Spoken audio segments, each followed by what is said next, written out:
नामुमकिन को मुमकिन बनाता है ये रिएक्टर। रिसाइकल ना हो सकने वाले को रिसाइकल करना, जैसे कि ये टायर जो यूं ही जला दिए जाते या कचरे के ढेर में मिलते। एक संभावित समाधान है केमिकल रिसाइकलिंग। वो प्लास्टिक को मौलिक घटकों में तोड़ता है ताकि उससे नया प्लास्टिक बन सके। ये एक अंतहीन सिलसिला है, कम से कम कंपनियां तो यही बताती हैं। लेकिन ये टेक्नोलॉजी क्या प्लास्टिक के बढ़ते संकट का वाकई हल है?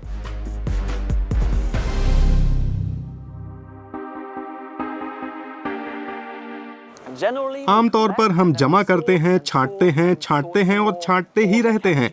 सब कुछ मशीनी है। यूरोप में 99% प्लास्टिक कचरा ऐसे ही रिसाइकल होता है, लेकिन टायरों में यह नहीं चलता। रिसाइकल हुआ रबर कुछ ही चीजों में इस्तेमाल हो सकता है, जैसे कि रेस ट्रैक्स बनाने में, और दुनिया को ये बहुत सारे चाहिए। लेकिन टायरों की भरमार है, लिहाजा रिसाइकल करने के बजाय उन्हें बस जला दिया जाता है।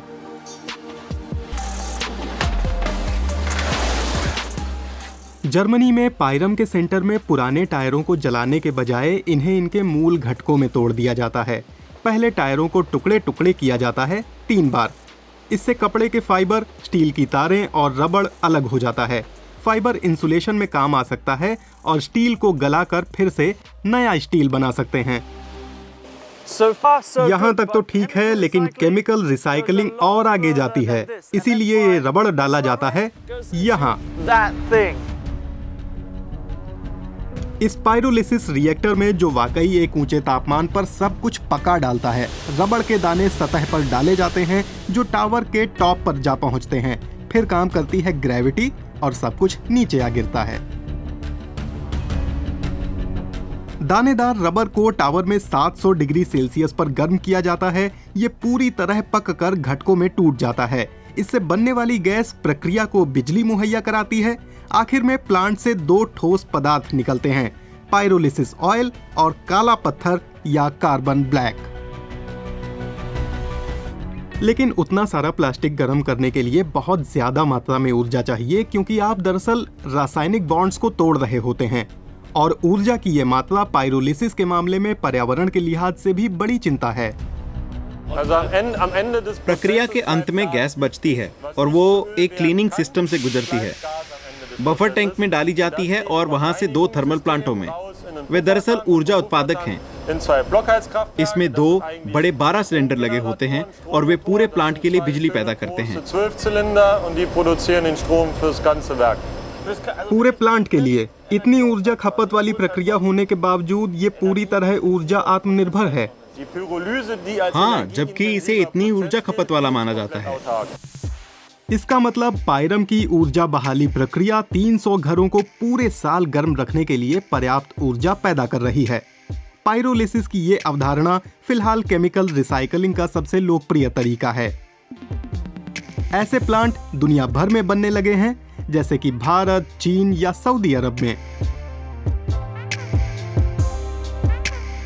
दिक्कत यह है कि बाजार में बड़े स्तर के केमिकल रिसाइकलिंग प्लांट ज्यादा नहीं हैं और कंपनियां अपना डेटा खुद तक रखती हैं। पायरोलिसिस का फिलहाल बड़ा फायदा यह है कि जलाने से तो ये बेहतर है। प्लास्टिक को जलाना जाहिर है सबसे बुरी चीज है।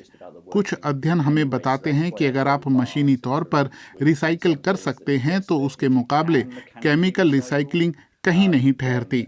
लेकिन कुछ समझौते तो करने होंगे, क्योंकि केमिकल रिसाइकलिंग में एंड प्रोडक्ट एकदम कच्चा जैसा होता है, तो उसका इस्तेमाल ज्यादा चीजों में हो सकता है। उस टावर में 1 घंटे बाद रबर इस कार्बन ब्लैक में तब्दील हो जाता है।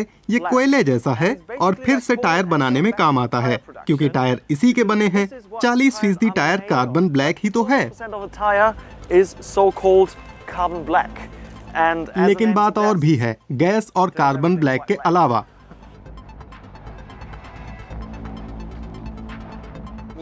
आपको ये भी मिलता है पायरोलिसिस ऑयल। ये कच्चे तेल जैसा होता है और सूंघने पर गैसोलीन जैसी गंध देता है।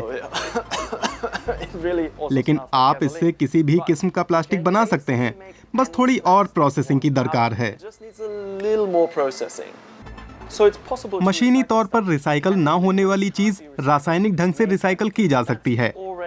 इससे कुछ वर्जिन कच्चे तेल की बचत होती है, लेकिन प्लास्टिक संकट के लिहाज से इसका क्या मतलब है? यूरोप को देखें, 2020 में यहाँ करीब 3 करोड़ टन प्लास्टिक कचरा जमा किया गया। उसमें से करीब 35% रिसाइकल हुआ, 23% कचरे के ढेर में गया और 42% लगा एनर्जी की रिकवरी में। एनर्जी रिकवरी में खर्च होने वाला करीब 80 लाख टन प्लास्टिक रासायनिक रूप से रिसाइकल किया जा सकता है, वो भी अकेले यूरोप में। टेक्नोलॉजी की बात समझ में तो आती है, क्योंकि ये उन चीजों को रिसाइकल कर सकती है जो कि वैसे रिसाइकल नहीं हो पाती, और पर्यावरण के लिए ये बेहतर है। प्लास्टिक को जलाने की तुलना में ये कुछ भी नहीं, मतलब जला डालने से तो हर चीज बेहतर है। केमिकल रिसाइकलिंग कोई अचूक दवा नहीं है।